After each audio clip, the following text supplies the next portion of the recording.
What's up everyone, it's DV and I hope you're having an awesome start to 2021. While 2020 had its major letdowns, there were a lot of positives still about it. You know, we had a chance to share a bunch of memories together and play some amazing Roblox games. In this video, I'm going to take you through my top 20 picks for 2020, along with some honorable mentions at the end of the video. This video includes some sleeper hit games as well, so I hope you're gonna find some new games to check out and play at the same time. Before I begin, please smash the subscribe button if you haven't already and turn on notifications. One more thing, while I play a ton of Roblox games every week, I will miss some of your favorites, so hit me up in the comments below on what your top 20 Roblox games were for 2020 so I can maybe find a few new games to try out myself. Starting with number 20 is Tapping Simulator. Now, I know you're going to say, DV, when have you ever played Tapping Simulator? And oddly enough, I experienced this game vicariously through all of my YouTuber friends who made a ton of videos on the game, and it was so cool seeing their progress. Many of you don't realize I used to play a ton of simulators before I started playing games like Islands, and I probably would have played this game until I got into the top 10 leaderboard like I did in games like Ninja Legends. Now, I did jump in and play a little bit, and I really enjoyed the short time I was able to play. It really reminded me of Magnet Simulator since the focus is really about rebirthing and super rebirths, which you then use as a currency to upgrade your gear. I also played some simulators inspired by Tapping Simulator, so it clearly stands out as the game to be copied in 2020. So if you enjoy simulator games, I'd highly recommend it. Tapping Simulator's link is in the description below, so you can check it out. Next, with number 19 is Pet Ranch Simulator 2. I used to try to hang in the top 100 leaderboards for Pet Ranch 2 earlier in the year before I started playing Islands. I could never find a way to make a video on the game since, as with nearly all simulators, it's usually about flexing, you know, getting the best pet in the game or maxing out a rank or reaching the top ranks on the leaderboards. So I just didn't really care to make videos on it, but it was a lot of fun and I enjoyed, you know, playing it regularly. The focus of the game is simple in that you hatch pets, you add them to your farm, and you gain currency that you can basically use for buying rebirths. Rebirthing gives you the ability to earn more currency multipliers, and essentially you unlock better eggs and you can hatch better pets by getting those new eggs. It's super easy to play. The game is also very mobile friendly compared to most simulators. While I was recording this video, I was happy to see there's so many new eggs in the game to, you know, grind again. And before I knew it, I was playing way too long for my recording. If you dig easy to play simulators with pets that also perform well on mobile, it's a fun game to play. I also like that this game doesn't have trading. You know, a lot of games like that have trading kind of do get ruined very quickly because a brand new player can come in there and have the best pet in the game in no time. So much like Tapping Simulator, which also doesn't have trading, so it makes the game more fair. A link to the game is in the description below, so you can check it out. Next, with number 18 is the whodunit killer game, Flicker. This game does take a lot of time to play and is a lot like playing Among Us, except you don't get the visual cues that you would get in Among Us, where you can actually like see them doing tasks or, you know, killing another player. And it's a lot more like playing Survivor, where you get to choose, you know, who to eliminate, but in this case, you're choosing who you want to murder. So there are two modes in this game, and in the regular mode, you have a bunch of different roles that are split into good and evil groups. For example, in the good group, you could be a psychic, and you have the ability to check if a player is good or evil once per night, which will give you some, you know, clues on how to figure out who's, you know, who you need to vote out, essentially. So the object of the game is, again, to get all of the evil players out if you're a good player, and vice versa before the other team wins. It would be higher up on my list, but more active games like Among Us are more my style. But if you're on mobile or like chill games like this one, it may be for you. I've included a link to Flicker in the description. Moving on to number 17 with Discarded RPG, which is a game I feel just doesn't get enough attention from the Roblox community. It is a game inspired by Wizard 101, and it has a really fun combat system and cool looking worlds. It does take a little getting used to at first and requires a bit more brain power than other games on Roblox, since you need to check or build your deck of cards for combat, which may include, you know, things like spells or buffs or minions that you can deploy to take out enemies.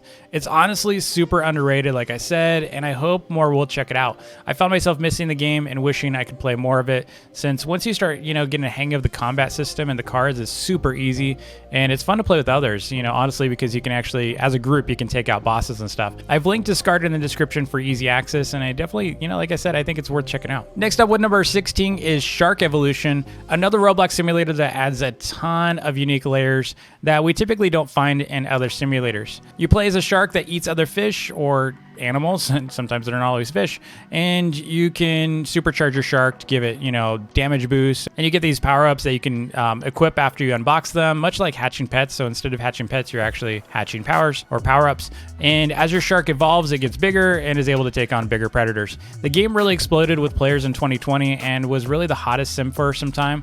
I think because the game does require some additional brain power, and it isn't wasn't super easy to play at first. There are less players for now, but jumping into the game again made me want to play it some more. You can find a link to Shark Evolution in the description below. Moving on to number 15 is Super DOOMSPIRE. It's a game that used to be in my regular rotation, and I really enjoyed playing it a lot in 2020. I haven't played it in some time, but there's something about blowing up someone else's base with rockets and bombs that is just super pleasing to the brain. I don't know. Don't ask me why, okay? But when the enemy's base tips over, you can't help but just smile watching it basically tumble down. It's great. Super DOOMSPIRE takes the basics of the original DOOMSPIRE brick battle game and adds a ton of cool layers on top of it, including new game modes, weapons, and items. And those components really keep you entertained for days since there's always a unique experience for you each time you play it. In the classic or 2-team modes, the main goal of the game is really to eliminate the enemy's spawns, which look like these little saucer or circular pads, and you want to get those knocked out. You either knock them out of their towers or you just blow up their base. You can usually do this by knocking the tower down completely into the void as well. So after their spawns are eliminated, you just need to eliminate the remaining team members who can no longer respawn without their tower spawns. If you dig shooters and you've been looking for something new to play, this is a good one, and I have a few others in this list you're going to want to try as well if you're a shooter fan. You can find a link to Super DOOMSPIRE in the description below.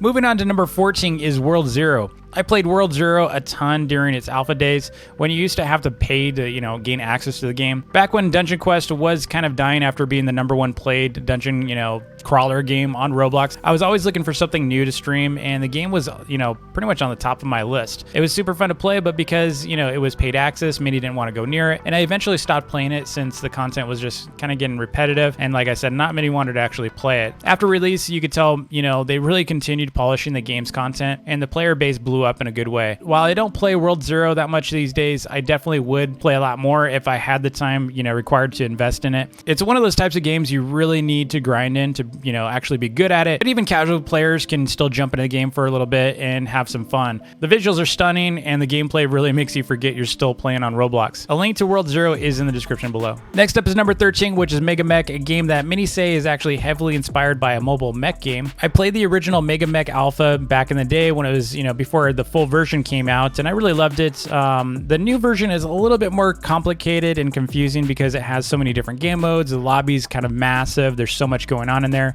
There's so many players. It's just really busy, so it's not clear how to do stuff right away. And it looks like they did actually update the UI a little bit to make it a little easier for you to find how to match with by putting the words battle and stuff. I still think it's a little overwhelming for most players, so I think that may be why the game's not super popular. It's just there's too much going on in there. But in the game, you can play campaign mode with solo or cooperatively with your friends, so if you want to invite your friends to actually go up against like just PC or NPCs. Alternatively, you can actually play in multiplayer battles with others, so you can play like team-based games and solo games. The main issue, like I said, is navigation, and if they can improve that, I think this game can actually bounce back in 2021.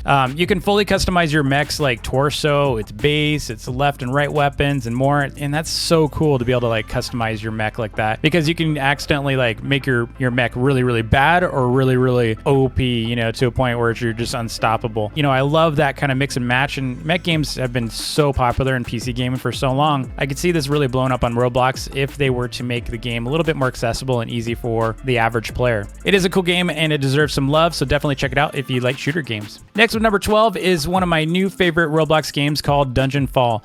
Oddly enough, when players see the word dungeon in the name, they automatically associate it with Dungeon Quest, but the two games could not be any more different from each other. Dungeon Quest was a hack and slash style game, whereas this game is more like, a monster clicker game that you pretty much just sit there and click. And it's all about multipliers and rebirthing, and it's a lot more, like I said, it's more like a simulator than anything. The graphics are well done, the pets are cool, the gameplay is smooth, and the game just feels really polished all around. From what I've read, the team didn't really promote the game much, and my main concern for this game, though, is whether or not they can keep up with the content-hungry players who typically play simulators, since they tend to join the game and then they consume all the content within a day or two of playing, and then they don't really come back unless there's new updates very quickly. And so, either way, I've really enjoyed playing this game, and I find I do lose track of time playing it. I end up, playing it for days, and then I realize, what am I doing? I gotta go back to islands. So definitely check it out, and if you like maybe some kind of different auto clicker style game that isn't a straight up simulator, this game might be for you. I've linked Dungeonfall in the description below for you. Moving into number 11 with Tower Defense Simulator, it's a game you've probably played by now.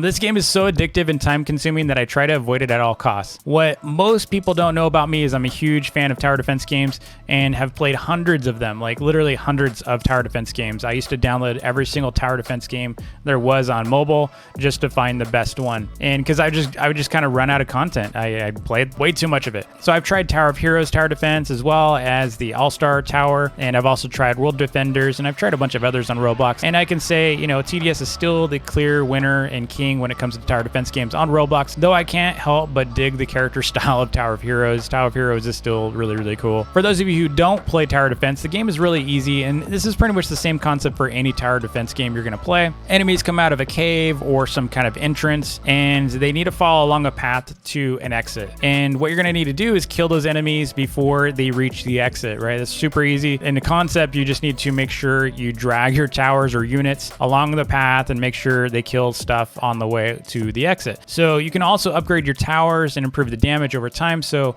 essentially what you're going to want to do is the more you kill the enemies coming through, the more money you're going to earn. And so you need to wisely spend that money on new towers and defenses and upgrades. So you just need to know when to upgrade your tower versus add another tower and what tower to pretty much deploy. And since these games are also multiplayer, typically you need to make sure you're seeing what your friends are. I don't want to call them friends, but teammates, your team, you want to see what they're doing as well. And that's where the game can go from super casual to, you know, it doesn't matter if you know how you're playing or not. You don't really need to know how to play because there's different difficulties, all the way to really complicated kind of meta builds where you got to actually like counteract. So, you know, if someone's going all snipers, you know, you're going to need to counter that with something that's going to be more ground based. You know, you need to make sure you can see the stuff that's cloaked and all that kind of stuff. So the game can get really advanced for you. And that's what's cool about TDS is there's, you know, even like nightmare modes. There's like super hard modes, and they have like mega modes so you can have a bunch of players with you. It's just a really well done game. So definitely check that out. And I'm hoping to get back into TDS off and on here. So maybe I'll see you in a game from time to time. On to number 10 with a really cool shooter called POLYBATTLE. So fans of the Battlefield series will catch on to this game concept really quick. There are two teams, and your team needs to take control of as many flag checkpoints in the area as you can. So the team that holds the most checkpoints over time is going to win. Meanwhile, you get to unlock some really cool player classes like Sniper and Demolition, as well as control a variety of vehicles you can pilot, including tanks and choppers. The game is well polished and deserves a lot more recognition for what they've achieved on the Roblox platform. It's an amazing shooter and deserving of top 10. Next up with number 9 is a game that is truly a sleeper hit, and that is Dawn of Aurora. Dawn of Aurora is a border style game inspired by some of the original border games on Roblox. The concept of border games is actually pretty new to me, and if you're new to it as well, you'll automatically categorize the game as a game similar to something like a Mad City or Jailbreak. And while there are similarities to those games, the game is much more of an RPG and border style game than anything. So what is a border game, you might ask? Well, the border game is pretty much you have, you know, multiple cities, and the main object of the game is to control your border so outsiders can't get into your city. Most outsiders are considered outlaws unless you obtain a passport lawfully to enter the city to do tasks, whatever you're trying to do in the city lawfully. Where the current fun in the game really lies is within the combat system and arresting outlaws or killing mutants. As an outsider, you can, you know, explore the outskirts and take down mutants for items and money. And as an agent for the city, your job is to keep the city safe and arrest outlaws trying to break into the city or trying to rob the bank, which is also a lot of fun to do. A very similar game might be something like maybe Wild West, which honestly deserves to be in this list, but I haven't played enough of the game lately, and the few times that I did, I was brutally murdered. It's a really hard game. It's not kind to me. There are, you know, players like to kill other players in that game a lot. The main challenge I see with Dawn of Aurora though is that, you know, sandbox and RPG games often don't drive players to do tasks as much as they should. So it becomes kind of directionless. People don't really know what they should be doing right now. And because the initial experience is, you know, really focused on this job board, players immediately associate the game with being able to do jobs. And here's where the big problem lies with Dawn of Aurora is they don't really have a lot of jobs to do beyond tutorials. So once the game was able to expand on the jobs content, I think this game's probably going to blow up in 2021. So I'm, you know, the outlook is positive for the game to actually make a comeback in 2021. But, you know, it is currently, like I said, a sleeper hit, and I think it deserves a lot more attention. I've, you know, streamed it a ton. I think it's definitely worth checking out. Now, visually, I think it might not run on most computers or mobile devices as well. So, you know, you're probably going to need a good PC to be able to play the game. Next up is number 8, and it might surprise you that it's a tycoon. Resort Tycoon is a modern Roblox tycoon by the Adventure Up team, actually, in fact, and the same people that did the Adventure Up game, and that game's actually a lot of fun too. But they actually made a tycoon, which is really cool. I enjoy playing tycoons because there's something about seeing what you're going to unlock next with your base, and especially once you can afford it. And I also being able to take down other players, you know, usually through some kind of level of combat. But in Resort Tycoon, it's more about fun, not violence, which is also pretty appealing for those that just don't want to get killed. The islands in this game are huge, and there's so much to do in the game to unlock that you're going to find yourself playing this game for, you know, probably up to a couple days. And once you've had a, you know, chance to unlock everything, including the jets, you can actually fly to other islands and visit other players, or even visit an obby island. And in a recent update, they actually added a racetrack that you can buy for your island and expand with it, which I got stuck having fun doing since, you know, I had so much money in the game already. I just wanted to unlock everything again. So while there are more sophisticated games to enjoy on Roblox and even more sophisticated tycoons, you know, fun tycoons like this one will always be enjoyable for me, and I'd highly recommend playing this one. Just tell you, it is not a cheesy tycoon. It is well polished. Up at number 7, we have BEESWARM Simulator, and you know, a lot of you actually know I do love this game, and I even get comments on my videos all the time. DV, were you playing BEESWARM last night? And yes, I kind of do AFK a lot in the game. Onet always seems to find a way to give us something super fun to experience in the game, especially during the holidays. And you see it when the game explodes to over 60,000 players. The game actually has something. There's something there in this game that just keeps us coming back. The game is often very well balanced, and unless you're one of the top players who have cracked the meta, you know, even new players can come in and enjoy the holiday content without worrying about, you know, like being behind on things. So if you're new to the game, you can still experience the holiday updates and even the Ready Player 2 content. The whole glitched, you know, code bee thing was really cool, and where you had to like decrypt your different farms and stuff and fields. The one thing I often hear from players though is they don't really know how to play the game. So if you want me to make a tutorial on how to play BEESWARM Simulator and how to get your bees and how to, you know, get better stuff pretty quickly, let me know in the comments below and I'll put something together for y'all sometime. Like I said, it's a really great game. I'm linking in the game in the description below. Next one, number 6, is Amongst Us. And that's right, I didn't say Among Us, I said Amongst Us. I had a challenge with listening to this game since it's essentially a copy of the real Among Us, but it is still a lot of fun to play, and it does a great job giving a similar experience to the real Among Us, making it easier for me to play with fans and others who can't get the real game for one reason or another. You know, the other funny aspect of the game is assuming you have some Robux to spend, you can actually unlock your avatar using a game pass, and your avatar can become your pet. So I was running around with a pet DV, which was hilarious. The other fun thing is being able to spend Robux to be the imposter on the next round, which can be good or bad depending on if you're me, since I kind of do it too often and people that know me automatically assume I'm an imposter because, you know, they know me. Moving on to number 5 is Tower of Hell, or Tower of Heck, depending on who you're talking to. This game is one of the ragiest games I've played, and I still keep coming back to it for some reason. So what really sets this game apart from others is that each round, the tower is completely like revamped and different and generated automatically every single time a new round begins. And thanks to the way they've just layered it. So you never know what kind of obby you're going to be facing each time the new round starts. And it makes it both fun and rage worthy depending on how skilled you are at the game. I know a lot of you in my comments, so I've posted a couple Tower of Hell games in the past, and I get these comments of like, DV, it's such an easy game, let's race. I'm like, great. No, we're not going to race. Tower of Hell earned its place as being the #1 obby game on Roblox, which is why I consider it my top 5 games on Roblox to play in 2020. Next up is number 4 with Field Trip Z, one of the most fun story games to come to Roblox. When I first played the game, I had a ton of fun. It really showed what a polished story game should be like on Roblox. And then they added another update and another update and another update and even more updates. And I thought to myself, they couldn't possibly figure out how to do more updates with this game. And then they did more updates after that. The game is a lot of fun, like I said, and if you're looking for one of the best story games on Roblox, definitely give it a try. It mixes story, puzzles, humor, choose your own adventure style, you know, gameplay and obbies and boss battle games into one nicely packaged game that keeps on giving. So again, definitely check out Field Trip Z. I don't think you're going to regret it. It does take a little bit of time as a warning, and you know, it is kind of a choose your own adventure, so you're going to experience something each, you know, possibly different each time you play it. I will link the game in the description below. Next up with number 3 is Piggy. Piggy was honestly a game that really impacted everyone last year, and we all know this from the hundreds of copycat games that are out there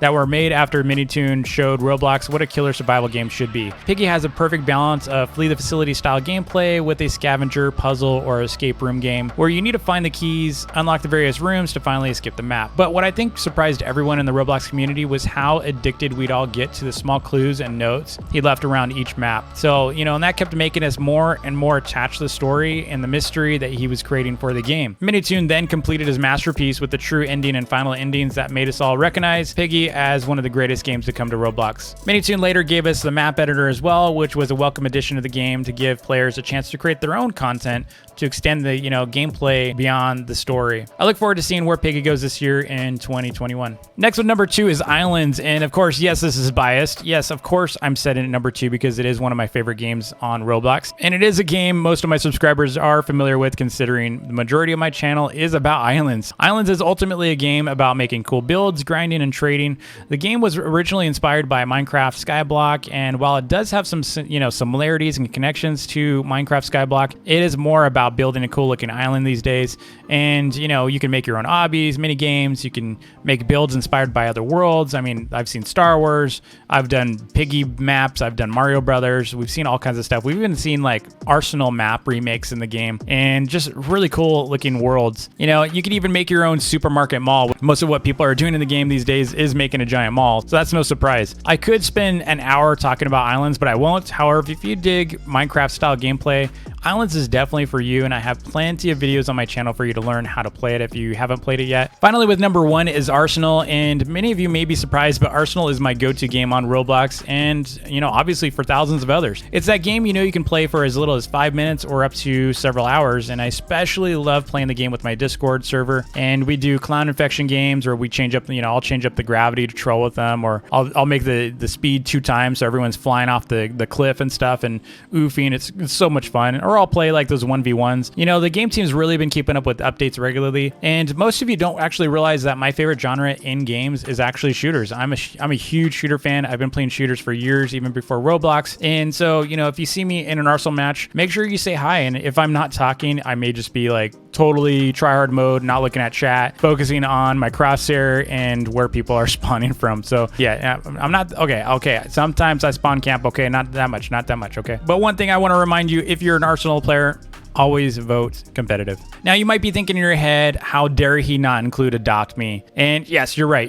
Now let's move on. Let's go to our honorable mentions for my top Roblox games of 2020. I didn't list all these games in my top 20 for a number of reasons, but I want to recognize them as well. And without further delay. So first up, of course, we gotta shout out, Adopt Me for breaking Roblox every update. Every time they update, it seems like they break the entire platform, and Roblox is down. Well, Adopt Me updated. We gotta give kudos to Adopt Me for making, record-breaking numbers on the platform, and I guarantee you, they've actually helped the platform grow quite a bit. So there's a lot to, be grateful to this team for. And I recognize and respect the player base and why they play the game, especially from the trading perspective. It's not all about adopting these days. It's, gotten more serious, it's more about mini games and stuff. Next up, of course, we got to call out, RB Battles as being one of the greatest events to come to Roblox in some time. And it was a great experience collecting the various badges, trying to unlock the different clues to find the swords, and playing mini games in their actual game. And I know the matches against the YouTubers were also a big part of this, but I believe the game devs and the RB Battles team themselves, are the real stars here for making these experiences for us. Ready Player 2 was a fun event as well, and while it didn't live up to the experiences of RB Battles and got a bit overshadowed by it, it was still a ton of fun. So kudos to the Ready Player 2 event team for making a really fun experience on Roblox. Build a Bunch for Treasure needs another shout out as well, as they keep giving us updates and it keeps on giving, and I hope to spend some more time in Build a Bunch for Treasure. SHARKBITE is another classic game that deserves some recognition. I've been playing this game forever, and they still update it with fun content. I hope they'll one day give us a new map, because I'd love to see one. I feel like we need like map voting too, so we can actually play some different maps. Mad City and Jailbreak also need some recognition for their continued updates. I was shocked to see how much Mad City has changed over time, and although I get lost there now compared to the old map, it's way bigger than it used to be. And of course, Jailbreak continues to pump out great updates. So both games need to be recognized for being a great game for 2020. Bubblegum Simulator also deserves some recognition for still making updates and keeping their player base happy. My community still plays this game a ton, and I have a very active trading channel. So for, they're constantly trading pets. So congrats to the Rumble team for making awesome updates. Block Bloxburg recently made a huge update as well and passed 200,000 players. And this is a game I've considered playing, you know, quite a bit. I just haven't done anything in it yet. So let me know in the comments if you think I should actually make some cool builds in Bloxburg. So that ends it for my top Roblox games for 2020, as well as all of my honorable mentions for Roblox games of 2020. If I did not include your favorite Roblox game of 2020 in my top 20 list, let me know in the comments below so I have a new game to try out, please. Thanks so much for watching. Please remember to like and subscribe, and I'm wishing you an amazing new year, and I'll see you all tomorrow. Peace.